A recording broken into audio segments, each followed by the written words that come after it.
Betty, here we are back in Ireland at the National Stud Horse Racing, or Raising Farm, I guess we should say. I think it's raising is better than racing, yeah. Although maybe a combination of both. Yeah, well, we'll see some of the area here, and our guide is going to explain a little bit about this area as we listen to her right now. Now, the ruins of the Black Abbey. In the town of Kildare, we have three abbeys, the White, the Black and the Grey Abbey. And the only one in use is the White Abbey, where the Carmelite Fathers now are. There are only three of them there at the moment. In years gone past, there could have been up to 10 or 12, but there are just three now. The Black Abbey there, we know very little about it. It goes back to the early 1600s, and there's supposed to be a tunnel connecting it with St. Bridget's Cathedral in Kildare. That is now a Protestant cathedral, but going way, way back, it was Catholic. The cemetery up there, a lot of people, because they're here in the National Stud, think it's a horse cemetery. Well, we don't have a horse cemetery in Ireland. It's a cemetery for humans like ourselves, and it's for people who live within a radius of about 2 kilometres of here. There's one grave there that was, there's a local lady died about this time last year, and she would be the last person to be buried in that cemetery. That was the main cemetery here, one of them for the parish of Kildare, but now it's a new one out the far side of the town. That's really all that we know about the museum, about the Black Abbey. Now, the museum itself here was built in 1977. And when it was built, Anne, the Duchess of Westminster, who owned this famous racehorse, Arkle, offered his remains to us. As you can see here from the chart, he was born in 1957, and he ran in his last race in Kenton Park in England in 1966. Unfortunately, during that last race, he fractured a pedal bone in his left foreleg. You can see the black mark here on the left foreleg over the side, and it's quite clear in the x-ray. Now, it was put into a cast and it worked very well, but unfortunately after 2 years arthritis set in, so he had to be put down. Now, as you can see here from the chart, he ran in 35 races and he won 27 of his 35 races, which is a record. And in the majority of those races he carried top weight. And a lot of research has been done to see if they can find out why, for such a small animal, in spite of carrying top weight, he could still win all the races. And a veterinarian from the United States was here last year, and I think he came up with the answer. Between the two jaw bones, in other words, if you put your hand up here under your chin, the majority of horses are only 4 knuckles wide, but Arkle was 6. And I think that's the logical answer. Therefore, he could take in more air, and that enabled him to run faster.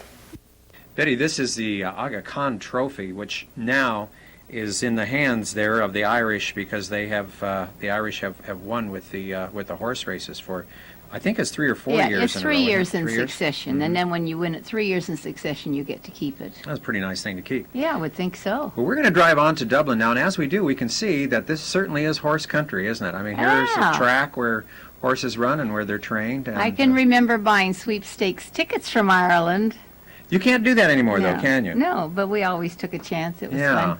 Well, they explained to us, too, that most of the people who won on those were not Irish, but were Americans, Australians, or Canadians.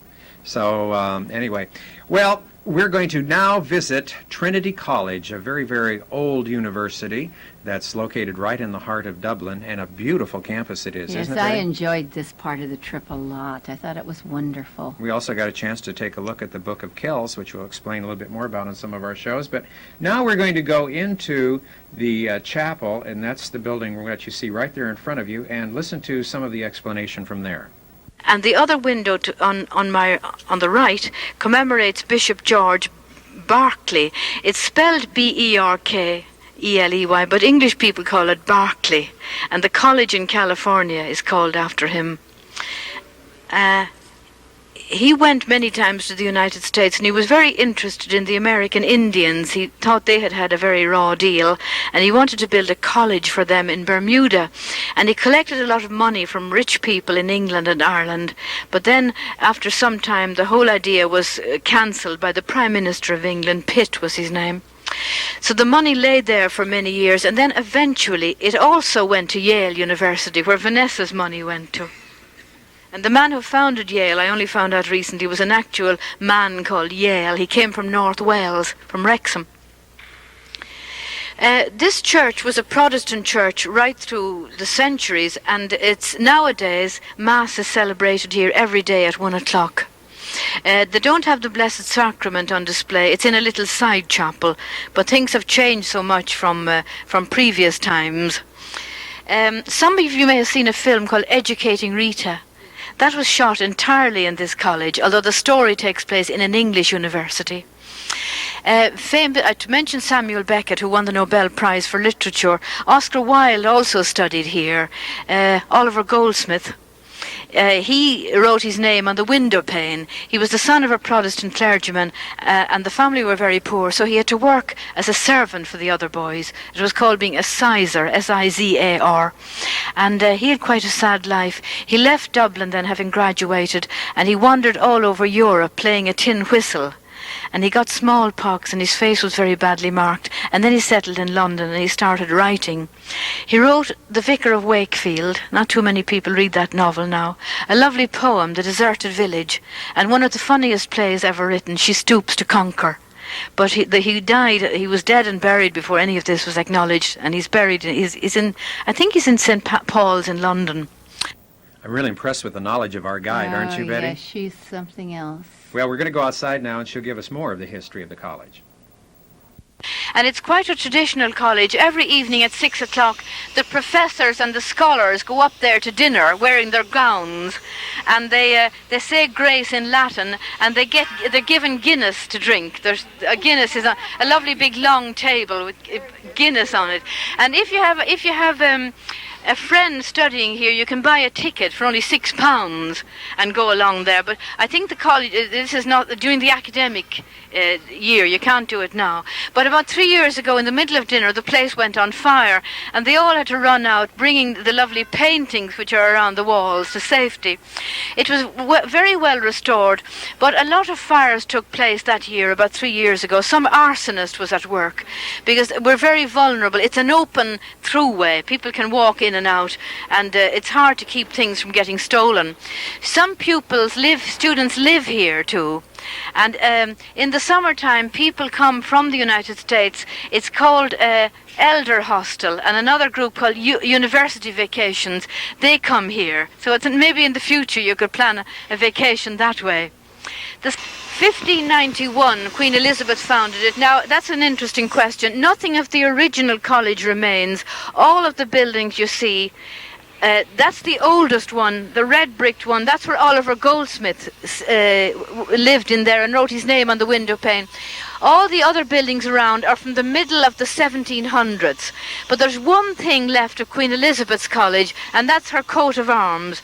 As we climb the stairs in a few minutes to see the Book of Kells, her coat of arms is up over the door. Unfortunately, we could not take our cameras inside to see the Book of Kells, and actually there are 4 books, and they're beautifully illustrated. The Gospels and the New Testament is just gorgeous. The isn't it? manuscript, the whole thing is. The only objection I had, we had to wait so long, and then they just sort of pushed you along. We didn't get to do it in depth. There were thousands of people that wanted to see it. That's it. Now, I got a few shots here at noontime. We see a lot of the people are out there, a few of them, however many it takes to make up a cricket team. Yeah. And this is the first time I'd ever seen anybody play cricket. Do you know anything about it? All I know is you watch this guy, he throws the ball, I guess he hits it with a wicket or something. I don't know how. Hasn't anything to do with those little animals that push their little insects that have their... No, different type of cricket. Oh, okay. From here we're going to go to see a little bit about St. Patrick, because we're going to St. Patrick's Cathedral, which is located not too terribly far away from the college where we've just been. And our guide has some very interesting things to tell us about this particular church. Here you'll see Church of Ireland, one holy Catholic apostolic, and it's in communion with all the other churches. Now, it's not a Roman Catholic church, and people are always surprised at this, that the 2 oldest cathedrals in Dublin are Protestant. We do have a Catholic cathedral situated close to the principal street, but it's relatively new. It's only from about 1860. It's called the Pro-Cathedral because they had intended, meaning provisional, they were going to build a bigger one, but they never did. Now, it's very important to remember that the Reformation caused so many changes in England and especially in Ireland that this church was a Roman Catholic church until the Reformation. And as you know, until that time, all of Europe was under the control of the Pope of Rome, and then Martin Luther broke away. And King Henry VIII in England was so annoyed with Luther that he wrote a document condemning him. And the Pope was so pleased with this, he gave King Henry VIII the title Defender of the Faith. However, a few years later, everything changed when Henry was refused a divorce. England became Protestant. Ireland then, in theory, became Protestant, but we never did. We always held on to the Catholic religion in spite of a lot of persecution. And that is why to this day, people who claim to be Catholic here practice their religion more seriously than other countries which are nominally Catholic. About 80% go to Mass on Sunday, which is a very high proportion. The man who's in charge of this church, Dean Victor Griffin, he often says to us guides that this is a Catholic church, and he is a Catholic dean, but not Roman Catholic, because in many ways they're very close to, and hopefully they will all come together someday, but Mass has not been celebrated here since the time of the Reformation. However, since Vatican II, Catholic priests come here now frequently for funerals or joint prayers. And when I was growing up, if you were a Catholic, you could not go into a Protestant church at all. Even if your neighbour died and he was a Protestant, you were not allowed to go. But everything has changed now, thankfully, which is very much to be desired, because 2 hours drive away, people are killing each other every day. Catholic Protestant. It's more complicated than Catholic Protestant, but that's the way it is. And are we glad that things are changing? Oh, yes, I should say. This plaque commemorates the first president of Ireland, and the interesting thing was he was a Protestant called Douglas Hyde. And it says there in the Irish language, first president. Now, the Irish language, unfortunately, you will not hear it spoken very much. At least I don't think you will, which is a pity. It was spoken throughout the country until the middle of the last century. And it's a very old language. It goes back to prehistoric or Celtic times. And it's a beautiful language, very expressive. It died out for 3 reasons. The Great Potato Famine devastated the country. Irish parents whose children were going to emigrate encouraged them to learn English, and it was discouraged by the British authorities. When we became independent, our government tried to bring it back. We all learn it at school. If you want to become a diplomat, an army officer, a civil servant, or a policeman, you have to be fluent in it. You have to pass an examination.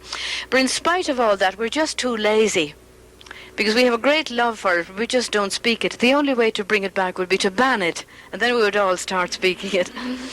It never died out in some places. The Galway, the Aran Islands, where the Aran sweaters come from, Donegal, Kerry, people still speak it there, also in Connemara.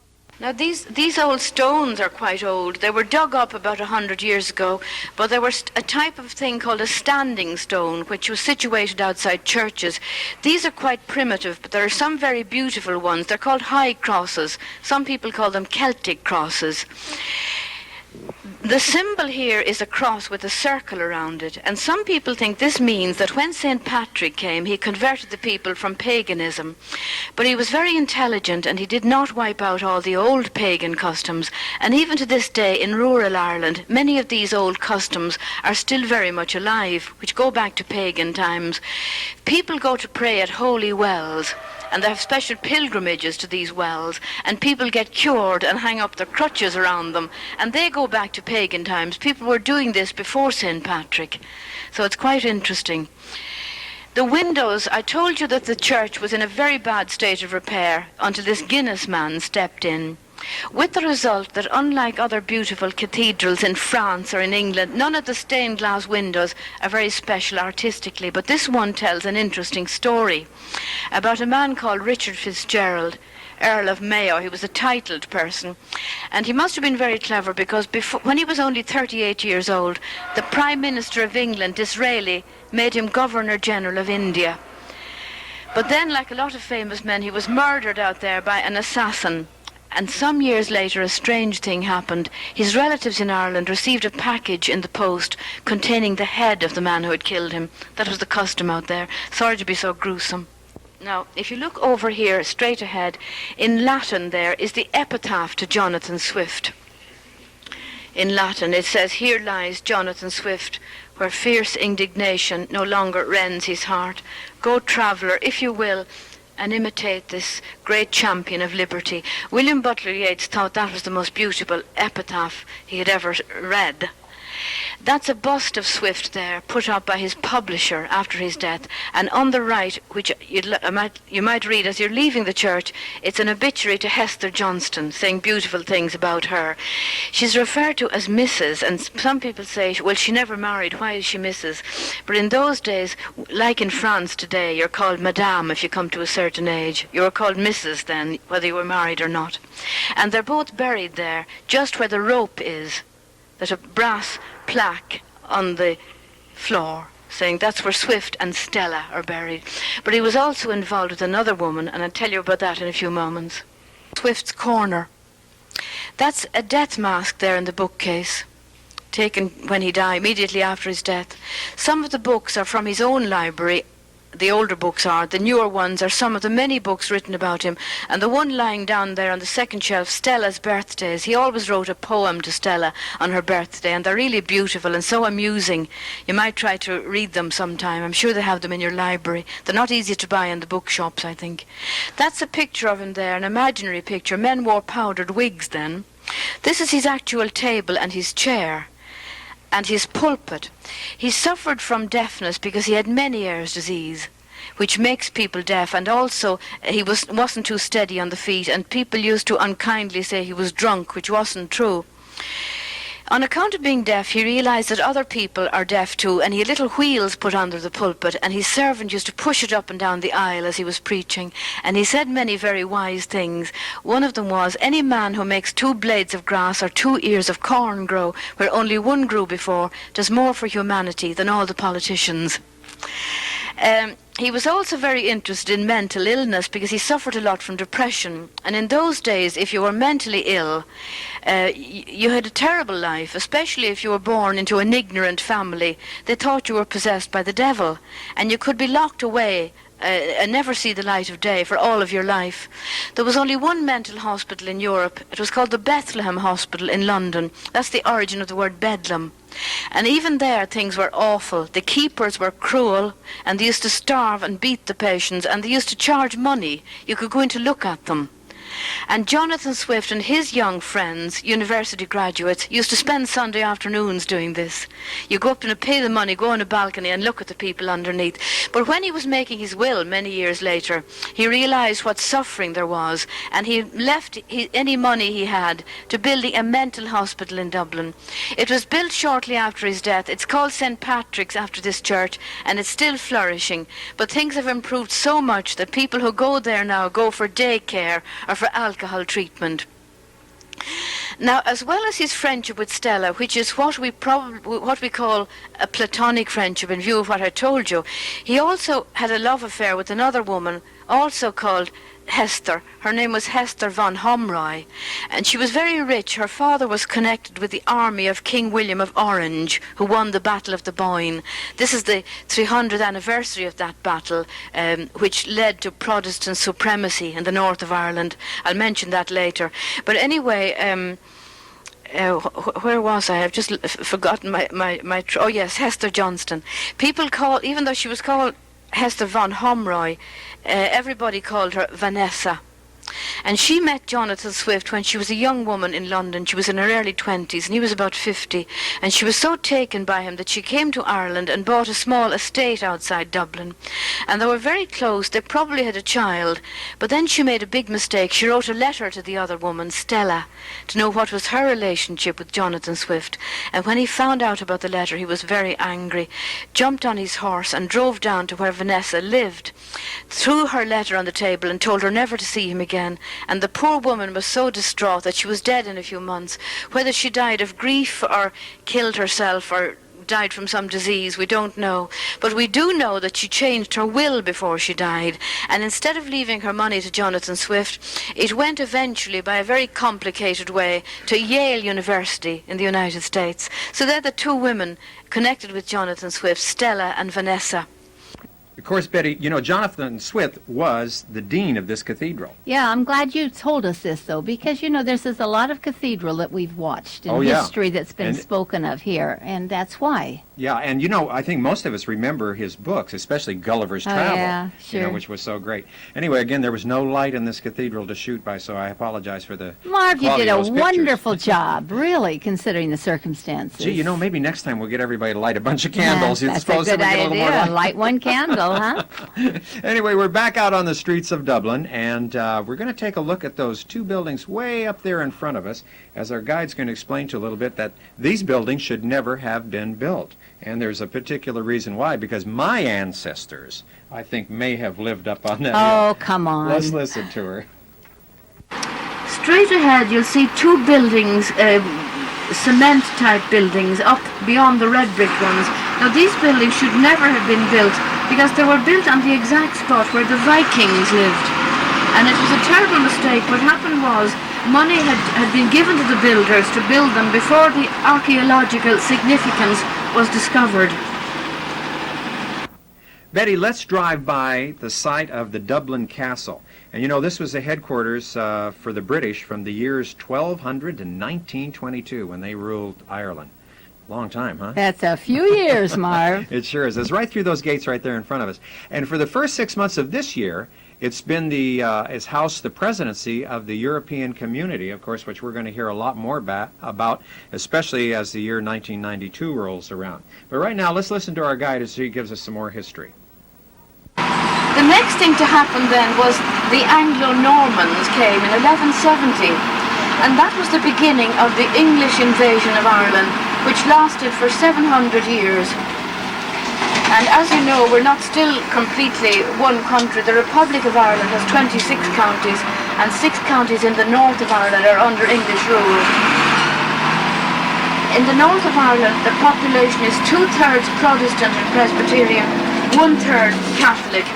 Here in the Republic of Ireland, it's 95% Catholic, but Dublin City has a much higher proportion of people who are not Catholics. There are quite a lot of Protestants who are also called Anglicans or Church of Ireland or Evangelical. There are also Methodists, because John Wesley, who founded Methodism, he came over to Ireland many times from his home in Epworth in England and founded Methodist communities all over the country. We also have a small but very significant Jewish community who came here round about 1860 to escape persecutions in Latvia, Estonia, Lithuania and Russia. And right across the road is the home, it's the house rather, where the Duke of Wellington was born. Not many people know he was born in Dublin, but I'll be telling you more about him later. As we drive along this lovely Georgian square, you can admire the style of architecture. William Butler Yeats lived in there in the Black Door. There's a plaque there commemorating him. The houses are called Georgian because they were all built in the 18th century while there were different kings named George on the throne in London. A sculptor from Boston, Andrew O'Connor, lived in there. Some of the features are the windows become smaller as they go upwards, and that makes them seem higher than they are. And the doors and the fan lights are particularly fine. Some people like to buy a poster or a picture of the doors of Dublin. In there on the right, Sybil Connolly, a dress designer, and Sheridan Le Fanu, who wrote Uncle Silas. Sybil Connolly makes clothes for rich women all over the world. Mrs. Kennedy Onassis is one of her customers. In there, number 65, a physicist who escaped from the Nazis. He came to Dublin in the late 30s, Professor Schrödinger. And finally now, in a few seconds, Daniel O'Connell. You'll be hearing a lot more about him when you tour around Ireland. The liberator, because he obtained Catholic emancipation in 1829. These houses were all built as townhouses for rich members of Parliament. And they were only at the height of their glory for a relatively short time, because in the year 1800 the Parliament was taken away from Dublin, and we were ruled directly from London from 1800 until we became independent in 1922. A lot of them were made from brick, which was very plentiful in that century. When boats would come back from England, having brought over cargo, they would fill them up with ballast of bricks. First thing we know with any certainty is that St. Patrick came here in the 5th century. He was born in England. He was a Christian because the Romans occupied England, but they never came here. And St. Patrick was captured when he was a child, taken to Ireland, and spent 10 years up in County Antrim minding pigs. He managed to escape then and went to France, and he had a great desire to bring Christianity to the Irish, who were pagan people. They used to worship the sun and the moon. And he became a priest and then a bishop, and with the authority of the Pope arrived back in Ireland in the year 432. And he went all over the country baptizing people. And he was very successful, so much so that the next few hundred years were the golden age of Ireland. We were called the Island of Saints and Scholars. Irish monks took the faith out to Europe, as far away as Kiev in Russia, and thousands of young men came here to study at the great monastic settlements of Clonmacnoise and Glendalough. And the Book of Kells and other lovely manuscripts were written. Two doors here that people admire, and one of them you might like to take a picture of, across the road, number 46, a black and white door. Oh, Marv, aren't those doors just beautiful? Mm-hmm. But if you were a servant, it was anything but good. They had a very low life expectancy. Some of them lived in slums nearby, or up in the top in cramped quarters. All the cooking was down in the bottom, and the entertaining up on the floor above the hall door. And they could be hired and fired at the will of the master, so it was a very different story for the servants. This grey building was part of the university, and there's a plaque on the wall commemorating Gerard Manley Hopkins, James Joyce and Cardinal Newman, who built that beautiful little church there on the left. He was an English Protestant clergyman who became a Roman Catholic, and he was brought over here in 1860 to found a Catholic university. Marv, this has been a marvelous representation of history as it's taken place in Ireland through the years. Isn't that true? Yeah, and I love history, but I certainly have learned a lot from our guide. Let's take a look at this place, Betty.